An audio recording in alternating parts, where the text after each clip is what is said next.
This is my audience.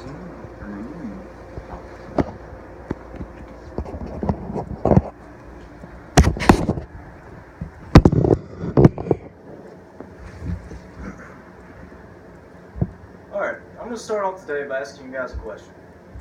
How many of you have ever learned to enjoy something that you once hated doing? A few of you? Okay. See, that's what's happened to me over the past year. See, I just finished my first year of college as a civil engineering major.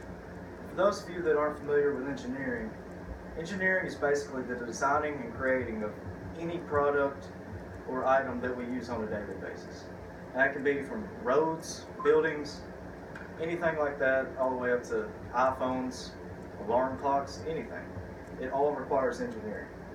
Now, I chose civil engineering because I was interested in building buildings, roads, houses, things like that. Now, engineering is also almost entirely mathematics. That's the essence of what it is. And if someone would have told me years ago that I was going to choose a major that was full of mainly mathematics, I would have laughed and called them crazy. Because growing up, I absolutely hated it. I was never any good at it. Throughout grade school, that was always the class I dreaded going to. I hated the homework, all the tests. I hated having to memorize things. I could not stand it. Now, even on my ACT in high school, that was my worst subject. I don't even think I took a calculator to the class because I just hated it and I didn't care. And my senior year, I had advanced algebra. That was the last high school math class I took. And my teacher even told me that if I took a math class in college, I was not going to be prepared for it whatsoever. So, despite this, when I went to choose my major in college, I chose civil engineering. I knew that there was going to be a whole lot of math, but I was too interested in the designing and creative aspects of it to care.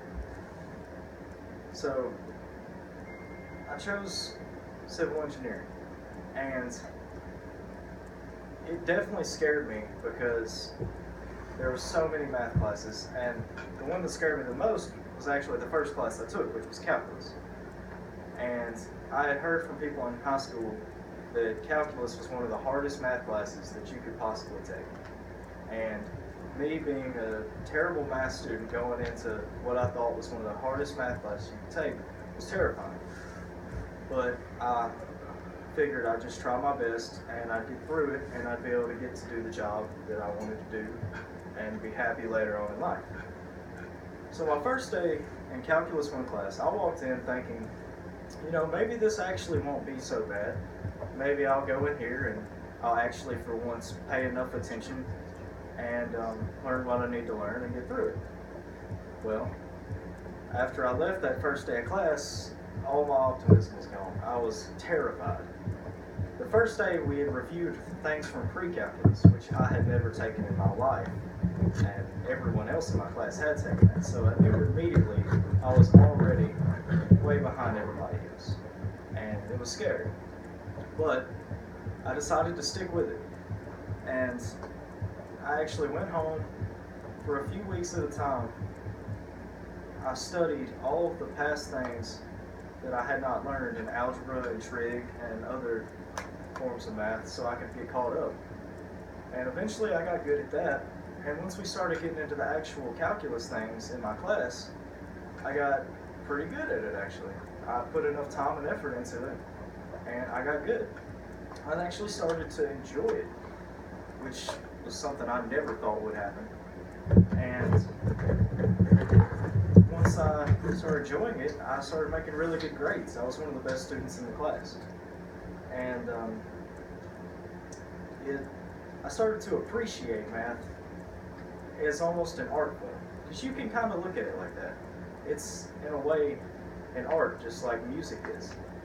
In fact, an English writer named Keith Chesterton in the 1800s once said in one of his books that the difference between the poet and the mathematician is that the poet tries to put his head in the heavens and the mathematician tries to put the heavens into his head. So I thought there was something really interesting and beautiful about describing the world around us and phenomenons using numbers and equations and trying to make sense of it all and be able to predict outcomes and all things like that. And so I actually learned to enjoy it and got good at it. So my point here is despite hating something all my life, I actually learned to be good in the subject and enjoy it, and now it's something I'm going to be using in my career for the rest of my life. And before I finish up here, I just want to leave y'all with a thought.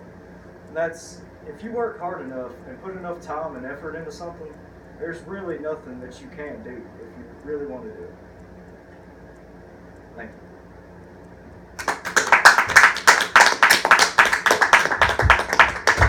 My life is different. 5 minutes.